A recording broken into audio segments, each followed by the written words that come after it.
Today, we're jumping into a topic that many parents hope they'll never have to face, but one that affects millions of families every year: preterm delivery.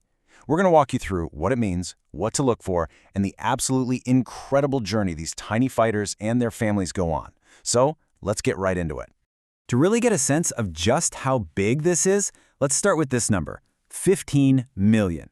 That's how many babies are born prematurely every single year, all around the world.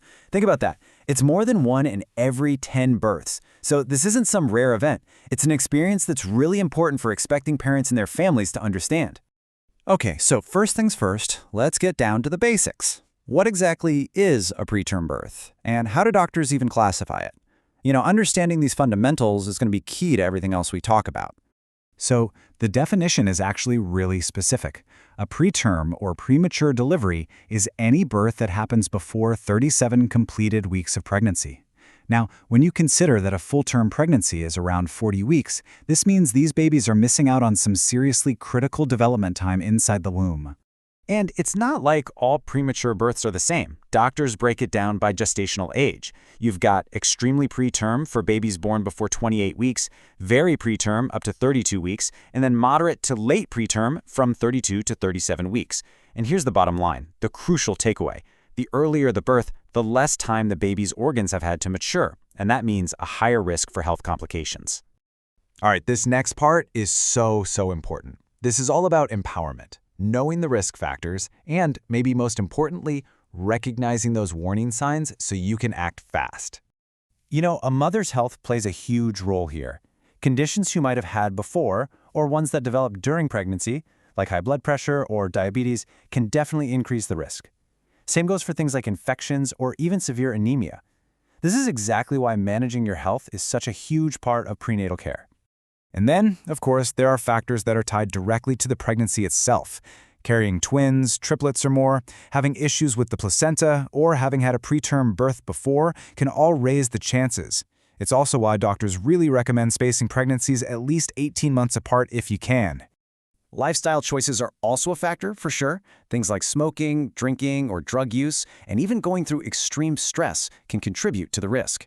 And this last one is critical: a lack of regular prenatal care. Without it, there's no safety net to catch potential problems early on, which just shows you how vital those regular checkups really are. Okay, this slide right here lays out the most important action plan. If you feel any of these signs, contractions that are coming regularly, a constant lower backache, a feeling of pressure in your pelvis, or any kind of fluid leaking, the message is simple: act immediately. Do not wait. Call your doctor or go straight to the hospital. Getting help early can make a world of difference. So, what happens if a baby is born prematurely? Well, their journey often begins in a very special place: the neonatal intensive care unit, or the NICU as most people call it. Let's talk about the challenges these little ones face and the incredible care they get. The most immediate and common challenge is breathing. A baby's lungs are one of the last things to fully develop, and they might be missing a key substance called surfactant. Think of it like a coating that keeps the tiny air sacs in the lungs from sticking together. Without it, they can struggle to breathe and often need help from oxygen or a ventilator. Two other major hurdles are staying warm and getting food. Premature babies have almost no body fat, so they get cold really easily. That's why you'll see them in incubators, which are like little warm nests. At the same time, their sucking and swallowing reflexes might not be there yet, so a tiny feeding tube is often used to make sure they get all the nutrition they need to grow strong.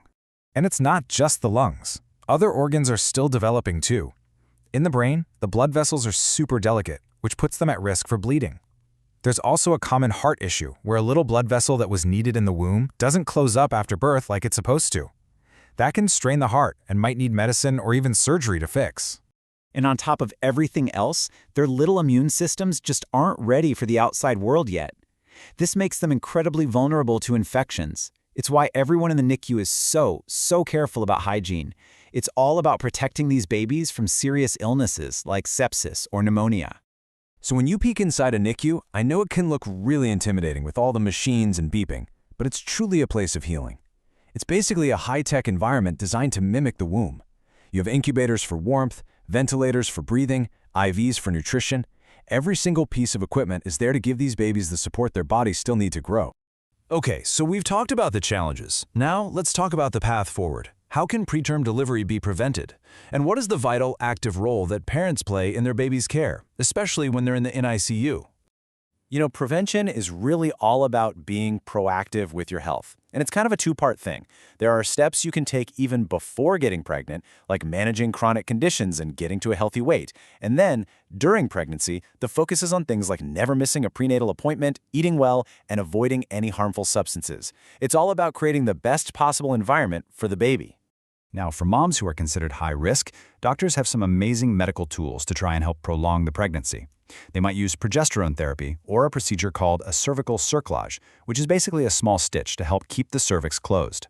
And if preterm labor starts, they can give medicines to try and slow contractions and, crucially, give steroid shots to help the baby's lungs mature really fast. But what happens once the baby is here? In the NICU, it is so easy to feel overwhelmed, to feel, well, helpless.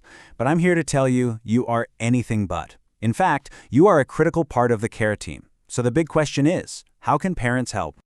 Get this. One of the most powerful, most healing things a parent can do is something called kangaroo care.